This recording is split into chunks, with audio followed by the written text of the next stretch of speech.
É interessante para mim. Agora eu vou dar, de maneira bem leiga, para você e para o Sérgio e a galera que está ouvindo a gente, o que eu entendo que foi o dilúvio. O pessoal pensa, e aqui eu até devo muita coisa ao Dr. Naur Neves, que foi geólogo da Unesp por muitos anos, aposentou, um amigo meu, mora lá em São Carlos. Um dia ele explicou, ele é criacionista, o que seria esse processo. Se a gente olhar para a Lua, você vai ver que a Lua tem um monte de mancha escura. O que são aquelas manchas escuras? Aquilo é magma. Basalto, Basalto. Isso aí. Mas não tem vulcão na Lua. Tem.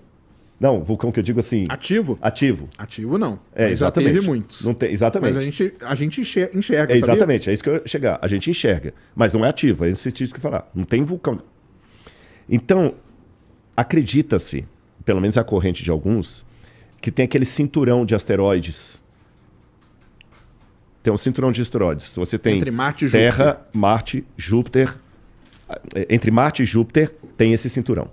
É como se pegasse um sistema solar e aí você, no lugar onde teriam planetas, tem um monte de pedrinha rodando assim. Pedrinha, tá? Manda bala. Tá certo, tá bom. Pedrinha. Vai lá assim. Daqui a pouco o Sérgio vai... Aí essas pedrinhas... Eu mandei pro Bruno um negócio aqui, depois ele vai mandar pra você, da menina explicando da Terra aqui, viu, Bruno? Você vai ver que depois a explicação mais excelente da Terra, eu ri demais. Eu mandei pra ele. Mas então esses meteoros, também vou usar como leigo a diferença de meteoro, meteorito, astroblemas, eles vieram. Muitos deles vieram arremessados em direção à Terra. Muitos deles bombardearam a Lua. E muitos deles bombardearam a Terra.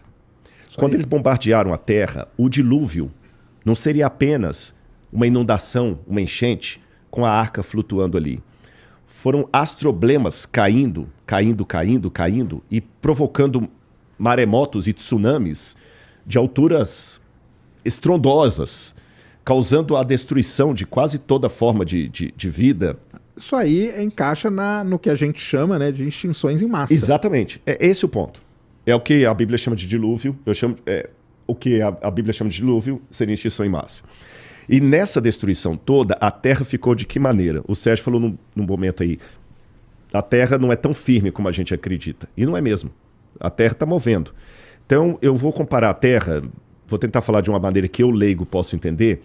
É como se a Terra fosse um ovo cozido, mais ou menos um ovo pochê, sabe? Que ele caiu no chão, ele está quase cozido. Ele caiu no chão, trincou a casca, mas dentro, aquela parte mole do ovo está ali dentro. É isso aí. E as cascas estão todas trincadas aqui. São as placas. São as placas tectônicas. Essas placas trincadas, que como esse ovo também está em movimento, uma casca do ovo entra debaixo da outra, faz assim, aí que você tem a questão dos terremotos.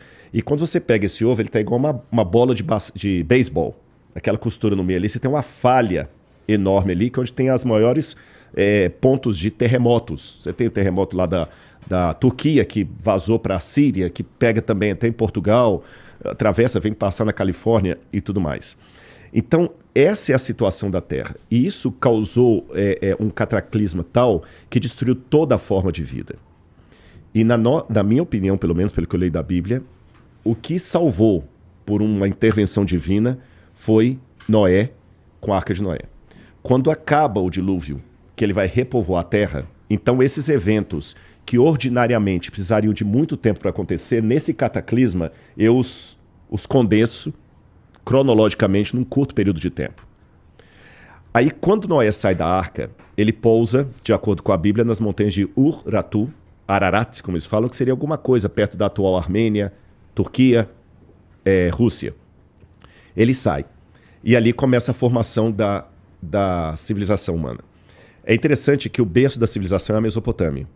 E foi na Mesopotâmia que os sumérios inventaram a escrita. E quando eu pego os primeiros traços de escrita da humanidade, eu descubro que eles falam quem eram eles. E os sumérios diziam que eles eram descendentes daqueles que sobreviveram ao grande dilúvio. E que aqueles que sobreviveram ao grande dilúvio eram descendentes dos que moravam no jardim de Edim, ou Edenu, que é a mesma raiz da palavra Éden, que aparece na Bíblia. E que eles foram expulsos desse jardim paradisíaco, houve um dilúvio e eles são os descendentes. E eles começam a povoar a terra. Aí, o curioso é que essa mesma história do dilúvio, de um jardim paradisíaco, ela não está só na Suméria. Você encontra entre os índios incas, maias, astecas, em vários povos ao redor do mundo. Ela não é uma coisa exclusiva daquela região. E ali começou o berço da civilização. Depois vem o Egito. Vou deixar China e Índia de lado aqui do meu modelo por enquanto. Tem lugar para eles, mas só para facilitar. Aí vem o Egito, depois vem os hititas, vai povoando os jafetitas, vem a parte ali do Oriente Próximo, aquela coisa toda, e aí a civilização vai sendo formada. E mais ou menos uns 2000 anos depois disso vai vir Moisés e vai escrever ali o Gênesis e tudo mais. É lógico que eu apresentando esse modelo rapidamente assim, para o pessoal entender, uma pergunta liga. Então a Bíblia apenas plagiou esses mitos, que já existiu antes da Bíblia. O épico do Gilgamesh, Atrahasis, Utnapishtim. Eu tenho modelos literários para dizer que a Bíblia não plagiou esses mitos. Vou dizer de maneira simples alguns deles. Todos eles eram politeístas. A Bíblia é o único que quebra o ciclo e coloca um monoteísmo. Segundo, todos esses mitos, sem exceção, colocam os deuses como filhos do universo. O universo se autoengendrou ou sempre existiu. E depois que vieram os deuses, a Bíblia é o único que coloca Deus antes do universo.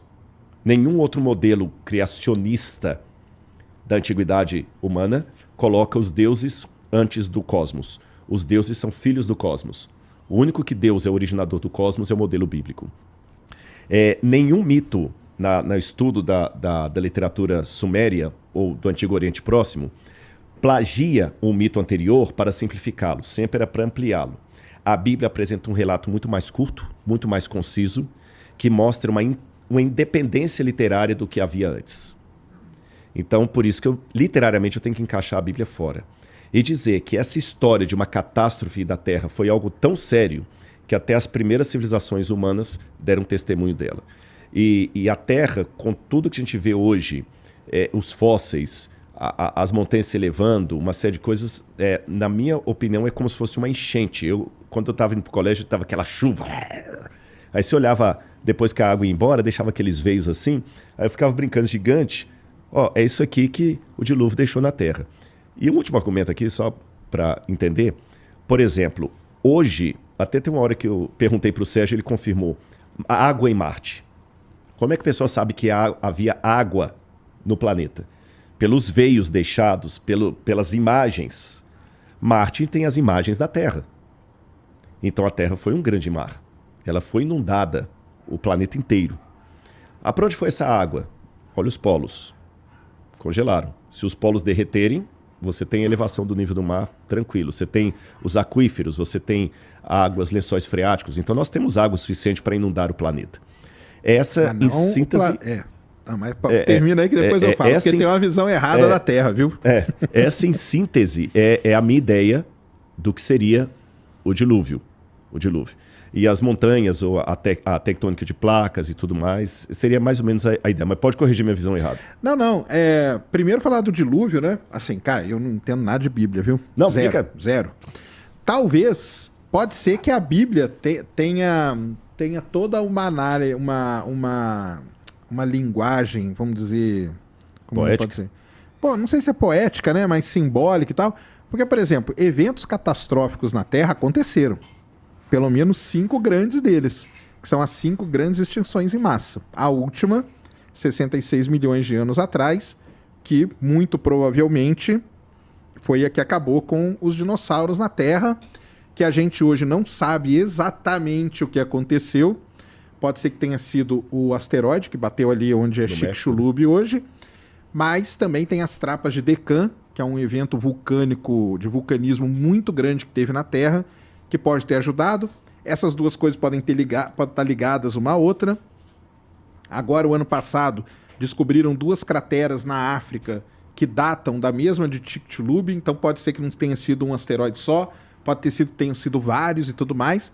Mas o que importa é, depois desse impacto e tal, teve tsunami, isso aí a gente já consegue medir a altura dela, até onde ela chegou e tudo mais, e isso, logicamente, ajudou para acabar com a vida na Terra. E depois de tantos anos, milhões de anos, milhares de anos, a vida começou a florescer de novo e tal, porque aí as coisas foram acalmando. Aliás, foi até bom, porque aí os mamíferos tiveram a chance, né, de estar aqui e tal. E aí tem toda a história do planeta. Tem um livro muito legal que chama O Dia... Como que é? É o dia depois da morte dos dinossauros, sabe? É um livrinho muito, muito interessante. O cara conta tudo isso aí com as coisas da geologia e tal. Agora o negócio da Terra com relação à água, cara. A Terra é um planeta rochoso. A gente tem muito pouca água. Se você fizer a relação de água, da massa de água com a massa do planeta, é muito pouquinha.